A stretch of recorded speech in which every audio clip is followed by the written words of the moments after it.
friends, it is Jenna. What is up? And welcome back to the Board Game Garden, and welcome to my yearly gifting garden series. So it is that time of year. I'm filming this kind of in the middle of November, so we have about a month, a little bit over a month until Christmas. So I figured we'd start doing these videos. So this year for my gifting garden, I'm going to be making 4 different videos for you guys in 4 different categories. So you have this one here, which is going to be 10 different card game recommendations.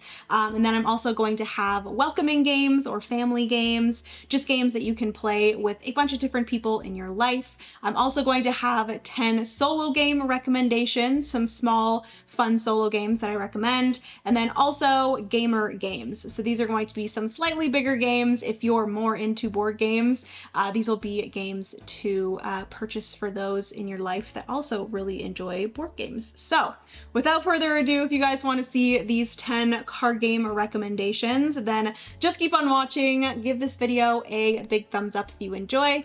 Also, hit that subscribe button down below if you've yet to do so. We'd love to have you here in the garden. Also, comment down below any recommendations for card games that you have down in the comment section as well. I'm sure anybody coming here to look for recommendations would appreciate any more down in the comments. So yeah, without further ado, let's get into these 10 card game recommendations for the gifting garden, shall we?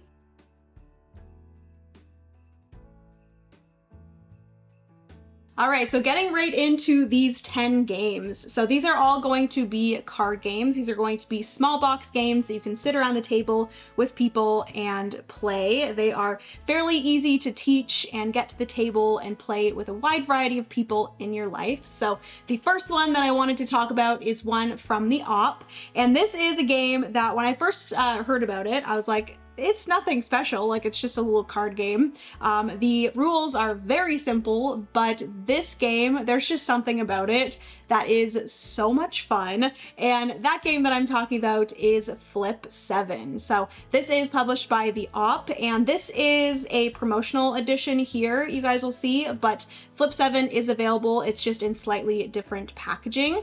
But yes, this is just a very simple push your luck card game where there are going to be various cards in a deck of different numbers, and there are that many of that number in the deck. So there's 1 1, there's 2 2s, 3 3s, 4 4s, so on and so forth. And basically there's going to be one dealer, and the dealer is going to go around to each person, ask them if they want a card. That person will say, yes, I want another card, or no, I don't, I want to stop. And basically if you get a card that you already have in front of you, so if I had a 3 down in front of me and I got another 3, I would bust, I would lose all of my cards in front of me, and then I would be out for that round. But you can decide to stop at any time, and then you bank all of the numbers that you have in front of you. You're going to count up all the numbers that you have in front of you. So if you had an 11, a 17, and a 1, you would have 19 points. Fast math for me, woo. But yes, you could do that. There's also some other special cards that are going to come up, like a freeze card that you can give to someone, and that automatically makes them kind of stop the game and have to pass. There is a second chance that you can discard in order to avoid busting. There is a flip 3 that you can keep for yourself and flip 3 more, or you could give to someone else, so on and so forth. It is such a simple game, but we have played this so many times with friends and family, and it's just a hit every time. So definitely recommend that one. That one is Flip 7.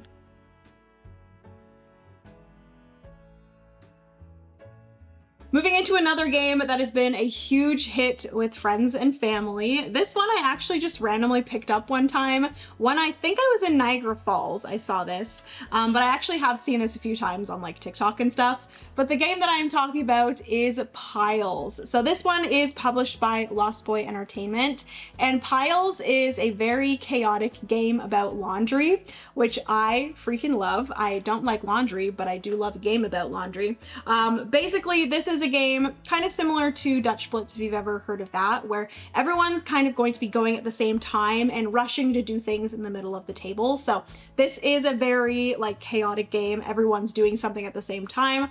So if that's not a game or that's not a type of game that you prefer, then I wouldn't recommend this. But if you love a fun, chaotic, loud game, then I definitely recommend it. Basically, everyone is going to have 6 different piles in front of them of 4 different cards, and each card is going to have like a different type and color of clothing. So there's going to be a set of 4 socks, but the socks are going to be all different colors. And you're trying to be the first one to get all 6 of your piles to be the complete sets of those different pieces of clothing. So you might have a set of all of the socks, you might have a set of all of the boxers, and then the sweaters, and then the button-up shirts. There's a bunch of different sets of laundry, and you're just trying to get them in all of the different colors. And you're doing this by picking up your piles and then swapping one card from the center. And then you're going to eventually swap out enough to be able to complete a set. Then you're flip it over and say, I have 1 set complete. So you are trying to be the person with all 6 sets complete first, and then that'll be the end of the game. It plays up to 8 players, and it is just such a fun time. It's super easy to teach. You're literally just swapping cards from the center and trying to get all of your piles to be complete sets. Freaking love this game. It is so much fun. I recommend it very, very much. That is Piles.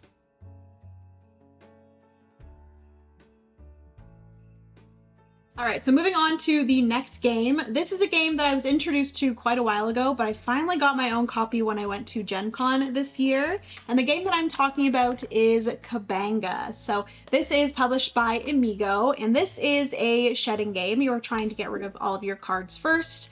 And basically what's going to happen is there are 4 different colors, and there's going to be a kind of middle color that is going to denote the 2 numbers on each side. So it's going to be a purple card, and it's going to have 2 numbers, 1 on each side of that. And that is going to be the color that you have to play onto one of those 2 numbers. And basically you're going to play a number of that color, and then any numbers that are in between those 2 numbers. So for example, if I played, there was an 18 and then a 14, maybe play a 16 on the one side on top of the 14, and then there's going to be a 16 and an 18. So any numbers in between 16 and 18, so literally just 17. If any player at the table had the 17, they would yell Kabanga, and then they would put that into the discard pile, and then that player that played the 16 would have to pick up a card from the pile. So you are trying to create the smallest gaps between these 2 cards, these 2 numbers,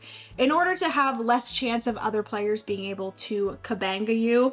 When I've played this, it's been Kabanga, Topanga, Flabanga. It's changed every single time, which is one of the funny parts of it. And then at the end of the game, once one person has gotten rid of all of their cards, every player that still has cards in their hand, each card is going to have a certain amount of pips on them, and that's going to be how many victory points or points they're going to get during that round. And then once a player has gotten to a certain amount of points, which points are bad, that player is going to be the loser, or whatever player has the most amount of points will be the losers. So yes, that is Kabanga. It is so much fun. Again, very simple rule set. You're just placing down a card and then trying to have the gap between those numbers be the least amount as possible so that no other player can Kabanga you. So yes, that is Kabanga. Definitely recommend it.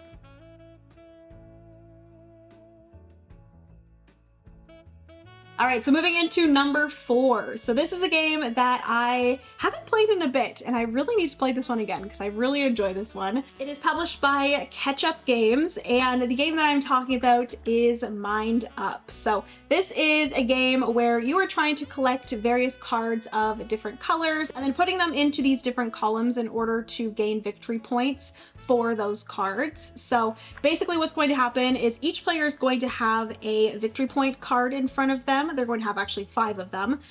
There's going to be one card that every card below that card will be worth 1 victory point, and then there's going to be one that every card is worth 2 victory points, 3 victory points, 4 victory points, and 5 victory points. And you are going to be playing out a card from your hand, and that card is going to have a number and a color. There are 5 different colors, and each of the different 5 cards that you have in front of you are only going to have 1 color applied to them. So once you have placed a card below one of these 5 different cards in front of you, every other card that is placed below that has to be the same color as that card. So you're going to be playing out a card, and there's going to be a row of different numbers in the center. At the start, they're not going to be in ascending/descending order, but going forward they will, because every card that is played out, you're going to compare your number to all of the cards that every other player has played out. You're going to put those into ascending order, and then that is going to determine which card that lines up that you have to draft. So if you want the card that is furthest to the left, you will probably want to try to play a lower card, because then you're going to rank your cards in ascending order, and if yours is the lowest card, you are then going to get that furthest left card. And then you're going to have to place that card in or underneath one of the victory point cards that you have in front of you. If you already have one with that color, you have to place that coordinating color with those. So once you have applied, let's say, the pink cards to your 5 victory point, you are then going to try to win more pink cards, because then every pink card that you get during this round is going to be worth 5 victory points. So hopefully I explained that and you guys somewhat understand. I feel like card games are some of the most difficult to explain in a small amount of time, but yet they're so easy to play, if that makes sense. I don't know. But yes, and then the fun thing is that every card that you have drafted that you get victory points for is then going to be your hand for the next round, which I think is very cool as well. So that is Mind Up. Again, probably did a horrible job explaining it, but it is very fun. Trust me, I recommend it. That is Mind Up.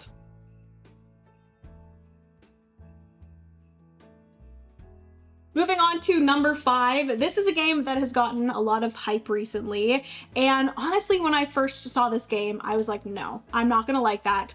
I do not like poker, which that might give you a hint, so I'm definitely not gonna like this, but I played it and I am in love with this game. I ended up purchasing this game myself, and the game that I'm talking about is The Gang. So this is published by Cosmos Games, or Cosmos, and this is a cooperative poker game, which I think is just insane. It's from the same publishers as The Crew, which is a cooperative trick-taking game, but this one is cooperative poker. So you are playing Texas Hold'em, where everyone starts with 2 cards in their hand that are secret to them. No one else knows them. And you're going to have these different chips that are going to be on the table for, I think it's 4 rounds. There's going to be white chips, which is round 1. There's going to be yellow, then orange, then red. So you're going to be going through 4 different rounds, and you're going to be grabbing the chip that you think your poker hand is going to be ranked, because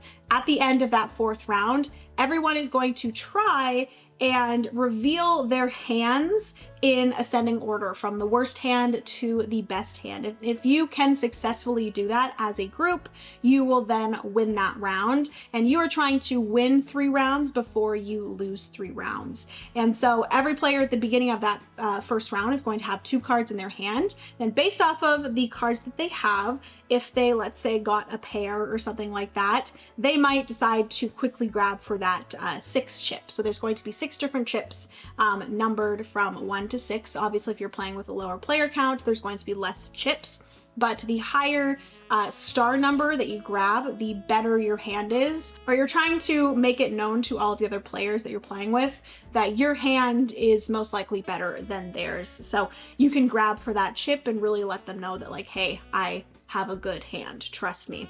But then in the second round, you're going to flip over 3 cards. That's known as the flop, I think it is.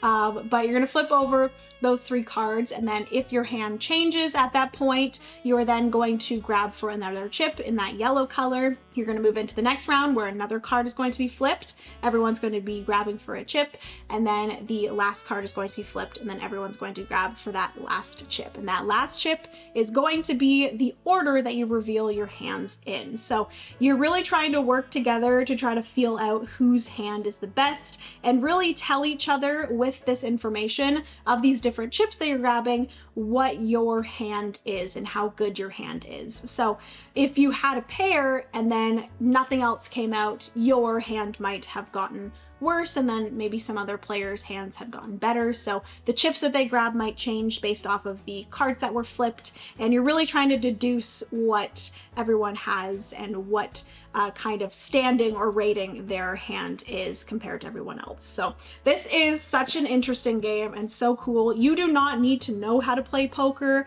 You do not need to enjoy poker or have even played poker before in your life. I have never played poker. I'm not interested in poker. Really, the only reason why I know some of the hands and stuff, like the straight and the flush and stuff, is from Yahtzee. So if you like Yahtzee, then you should know like most of the hands and stuff like that. But yeah, I really enjoyed the gang. It was such a big surprise to me this year. So that is why I recommend it here in the card games. So that is the gang.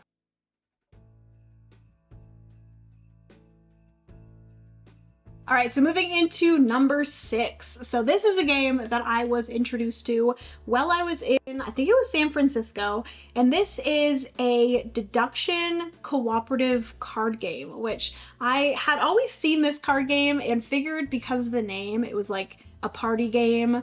I don't know, I just never thought it was a deduction, like a cooperative deduction game. But the game that I'm talking about is Expressions. So this is published by Barnmade Games, and Expressions, like I said, is a cooperative deduction game. Well, all the players are trying to guess the cards that are in everyone else's hands. So on your turn, you can either play one of the cards in your hand down in front of you, and you're going to be playing that card in one of 4 different orientations, and each orientation is going to give everyone else some information. So if you placed a card with a certain side up, that is going to be like, hey, this is the highest of this color that I have, or this is going to be the lowest of this color that I have, or I have more of this number in my hand, or I believe the 4th one is this is the last of this color that I have in my hand. So you are either playing down a card and giving every other player some information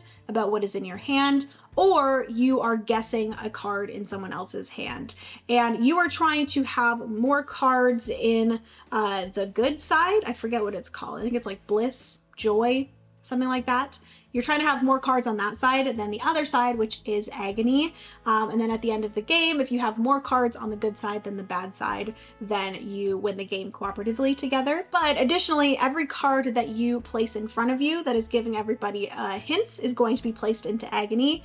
If you do successfully guess a card from another player's hand, you will then be able to put that card down. So if the card that that player had that you guessed correctly, and then you're also able to take a card from your hand and place it into the good side.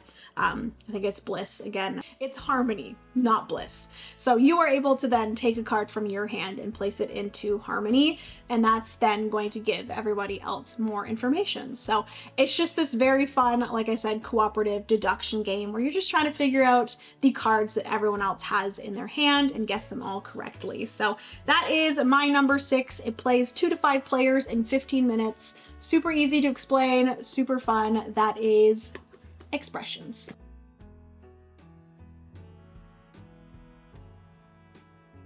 All right, so moving into number 7. So this is a beautiful game. I love the production of this game and the cards in this game. It has some like foiling on the cards, which I think is really awesome. But this game, I believe, is also published by Ketchup Games. Ketchup Games has actually made some fantastic games. But the game that I'm talking about is Courtesans. So this is a card game for 2 to 5 players, and there's going to be this big kind of board in the center that you're going to be playing cards above and below it. And then you're also going to be creating your own tableau in front of you. And there are going to be 6 different suits of cards, and every card that is in your tableau at the end of the game is either going to be worth negative or positive victory points based off of the outcome of the center board. So every single house, you're going to compare the cards that were placed above it and below it. So if you had more of the cards of that house above, then that house house, every card that you had in your tableau would be worth 1 victory point. But if there are more cards below that house, every card of that house in your tableau is going to be worth -1 victory points. So it's this very interesting kind of looking at the other players to see what houses they're collecting and then trying to screw them over by making that house worth 1 negative victory point instead of 1 positive victory point. So yes, and on your turn, you're going to be picking up 3 different cards, and you have to decide with those 3 different cards which one you're going to place into the middle section, which one you're going to give to yourself, and then which one you're going to give to another player, because you have to do all 3 of those things with the cards that you are dealt. So there's certain situations where you kind of have to figure out which one you want to place in the center, but then which one you want to give to yourself and not screw yourself over with the card that you give yourself, but then also trying to screw someone else over with the card that you give them. It's very interesting. I really enjoy it. There's also additional icons on each of the cards, or some of the cards that are going to like double that card's strength, or it's going to allow you to then destroy another card. There's also spy cards that you are going to be placing face down. So whether that's face down in front of you, face down in front of another player, or face down in the center, so you don't reveal what it is until the end. So very interesting. I really enjoy the spy cards because it kind of gives this like mysterious, like, what did you just place and what are you doing kind of aspect to the game. So yeah, I really enjoy Courtesans. Definitely recommend it. It's very fun. That is my number 7.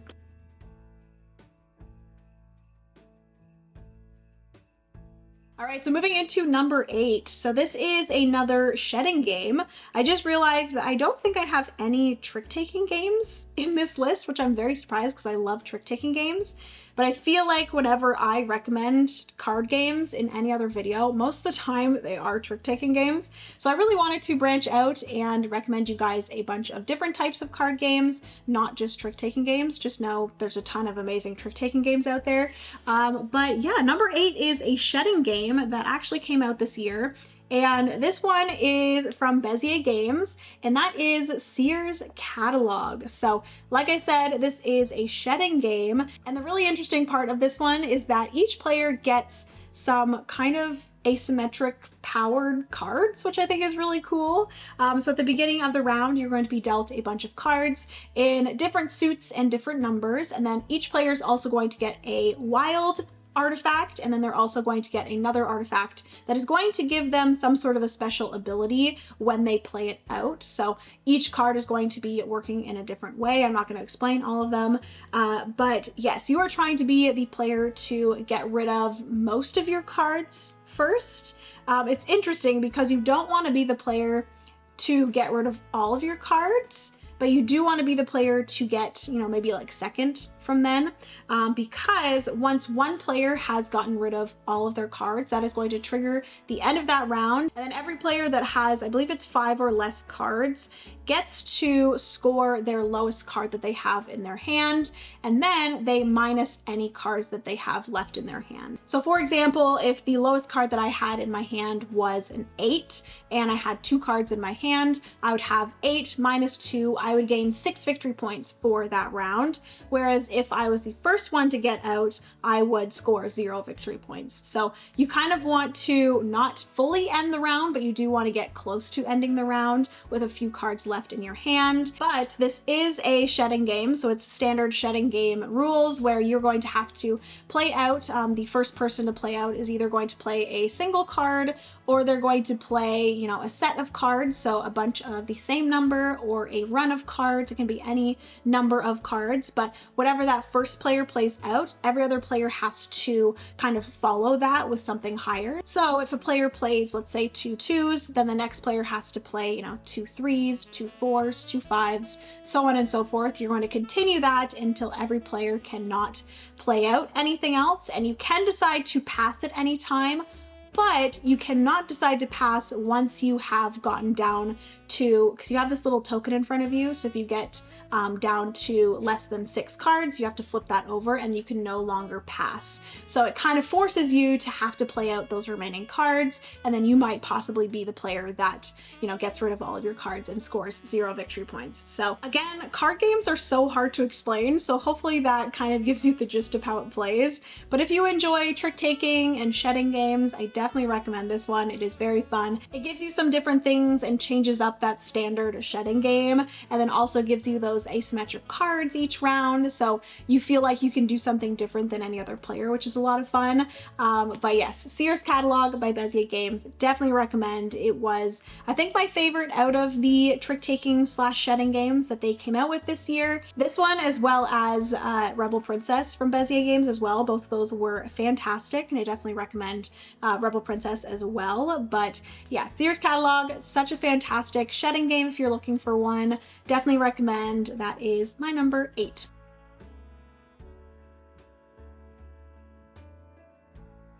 All right, so moving on to the last 2 games. My number 9 is a game that I got a little bit ago. I think it was last year at either PAX Unplugged or Gen Con.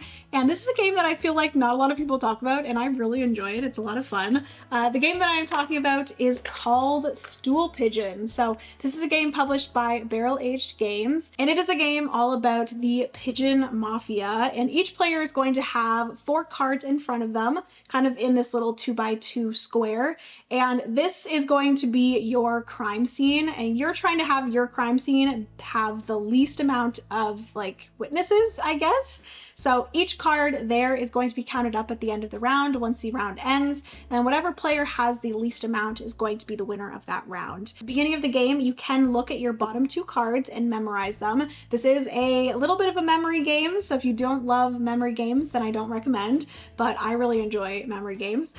So you're going to look at the bottom 2 cards and try to memorize your 2 bottom cards. So you're going to know what those are, but you're not going to know your top 2 cards. And on your turn, you're going to simply just draw a card from the draw pile, or you can take the card that has been placed into the discard pile or the play pile. So you're going to draw a card, whether that be from the draw pile or the play pile, and then you're going to have to decide immediately, looking at that card, which one of your cards you want to replace that with. So whatever card you decide to take away, you're going to replace with the one that you just drew, and then the card that you're discarding, you put onto the play pile. And then if that card is a witness, so just a simple numbered card, if you can remember, if you have that specific number in your crime scene, you can immediately discard that card as well.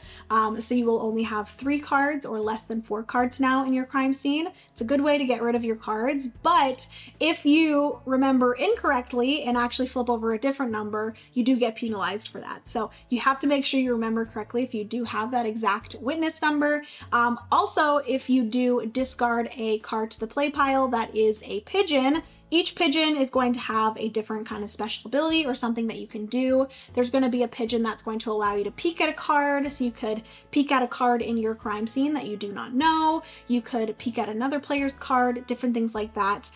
So it's just based on when you discard that card. It's not when you pick it up from the draw pile. So you're always going to, you know, activate it once it's been taken out of your crime scene, if that makes sense. So you're going to continue this until one player feels like they might have the least amount in their crime scene, and on their turn, instead of drawing, they're going to knock on the table, and then that is going to denote the end of that round. And then every player is going to flip over their cards, and then whatever player has the least amount in their crime scene will be the winner of that round. So yes, Stool Pigeon, it is a lot of fun. I definitely recommend if you enjoy games like Nana. I feel like this one kind of gives me that vibe. Also, there's a game called Skyjo.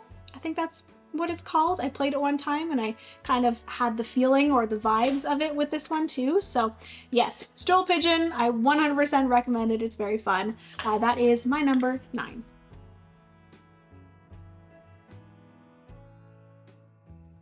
All right, and moving on to the last game that I want to recommend today. This is a little tiny adorable game that I have played a ton on BGA and I absolutely love it, and I finally got a physical copy of it while I was in Japan. So this is a Japanese version of it, but the game that I'm talking about is Pixies. So this would normally say Pixies on it, but like I said, I did get this one in Japan, and I do believe that this is the same size box and publisher as Sea Salt and Paper, so it's in kind of that same series. So it is just a great, compact, small drafting game where basically you are building out a tableau. The tableau is going to be a 3x3 grid, and they're going to be numbered from 1 to 9, going from left to right, top to bottom. At each spot, you're going to be placing that specific number in. So if I decided to draft a 1, I would have to place it in the 1 spot in the top left-hand corner, and then the 2, and then the 3. You don't have to do it in order, but you do have to place them in the specific numbered spots.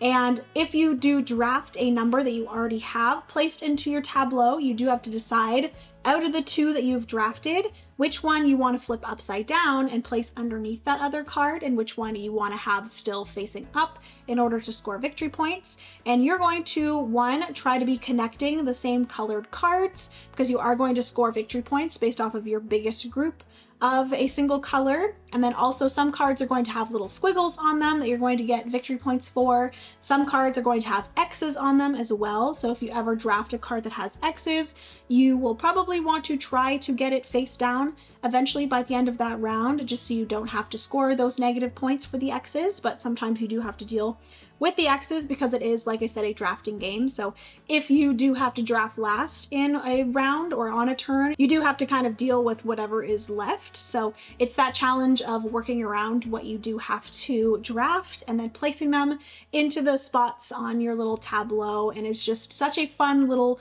drafting tableau building game. Once one player has no other spots to place cards, you will end the round, and then each player is going to count up their victory points each round. I think you play over 3 rounds, and then whatever player has the most victory points at the end is going to be the winner. And I just love this game. It's so cute. It's so easy to teach. It's just a very easy game to play, but really satisfying. So that is why my number 10 recommendation today is going to be Pixies. All right, friends, so that is going to be everything for today's episode of the Gifting Garden. Hopefully you enjoyed hearing about these 10 different card game recommendations. I definitely recommend all of these if you're looking for a card game to gift to anyone in your life. All of these games are absolutely fantastic, easy to teach, easy to play, easy to get to the table. Great games. So yeah, definitely check them out if you are interested. Hopefully you guys enjoyed. If you did, please give this video a big thumbs up. Also hit that subscribe button down below if you've yet to do so. We'd love to have you here in the garden. There are going to be 3 more episodes of the Gifting Garden, so keep an eye out for those. Also, like I said in the intro, please leave any of your recommendations down in the comment section. I would love to hear about them, and I'm sure everyone else watching this video would love to hear about more card game recommendations. But yeah, thank you all so much for watching. I love you so much. Remember, you are somebody's reason to smile, and I will see you in the next board game video. Bye, friends.